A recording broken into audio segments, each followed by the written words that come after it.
بسم الله الرحمن الرحیم. ویلکم ټو هوم بایولوژي. د کلاس 9 بایولوژي دا په دې کې موږ چپټر نمبر 8 چې دی شروع کړی دی. د دې نه مخکې مو یو ټاپک کړی پیریسټالیسس.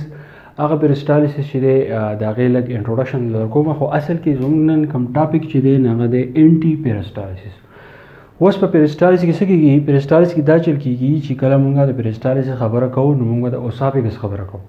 اوسافیګس چې کله موږ ډسکس کوو نو موږ ډایجسټیو سیستم ته لاړ شو. په ډایجسټیو سیستم کې د اوسافیګس نه اوسافیګس او د اوسافیګس نه مخکې څونه ارګنز دي هغه موږ په ډیټیل باندې چې دی موږ ډسکس کړي دي.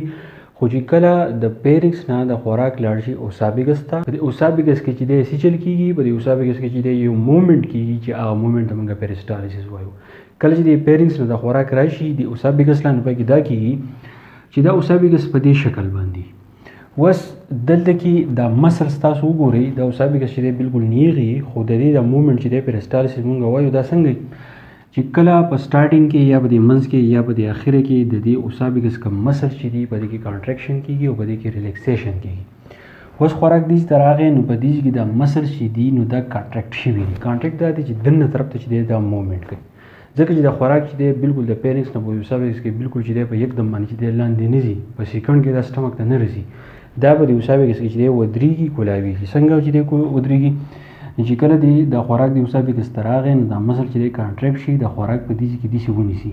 نو د دې فایده دا چې په دې کې د خوراک چې دی په میده کولو کې ذرات ته په بدلېدو کې چې دی هیلپ ورکوي د اوسافیګس. چې کله دا مسل چې دی داسې کانټریکټ شي نو په دې کې تاسو ګورئ دا مسل چې دی بیا ریلیکس شوي دي. چې کله دا ریلیکس شوي دي نو خوراک د دې نه چې دی لاندې راغلی دی. نو په دې کې دا چې دا مسل چې دی نو دا بیا کانټریکټ شوي دي، د خوراک نیولې، چې په دې کې بیا ګوري دا بیا ریلیکس شوي دي، د خوراک چې دی لاندې راغلی. نو په اوسافیګس کې خوراک چې دی کله ودرېږي دلته، کله لاندې راځي، کله ودرېږي کله لاندې راځي. نو په دې طریقه باندې د خوراک چې دی د اوسافیګس نه سټمک ته چې دی راځي. نو په دې کې ما لیکلی کانټریکټډ مسل، په دې کې دا مسل چې دی کانټریکټ شوي دي. بیا ډایرکشن اف فوډ مومنټ چې خوراک چې دی ورو ورو داسې رواني. بیا چې دی ریلیکس مسل، خوراک چې کله دې ته رارسېدلی نو دا مسل چې دی اوسافیګس دا ریلیکس شوي دي.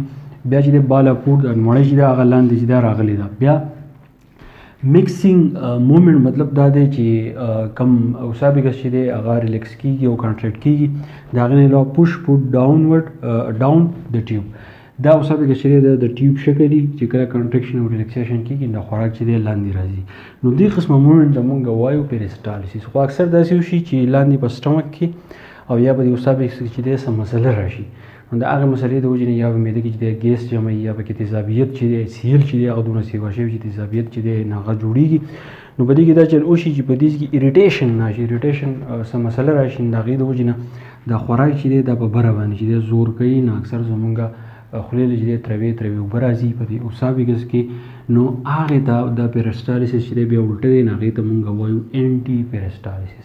د انټي مطلب دی خلاف او پیریسټالیسس مطلب دا دی چې د دې قسمه مومنټ خلاف چې کم کار کېږي نو هغې ته مونږ وایو انټي پیریسټالیسس.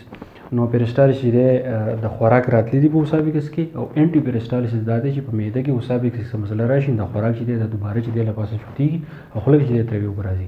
نو دا و انټي پیریسټالیسس. امید کوم چې تاسو پوه شوي په دې. پسې لیکچر چې انشاءالله ډېر زر اپلوډ کوم. تھینک یو، ډېره مننه.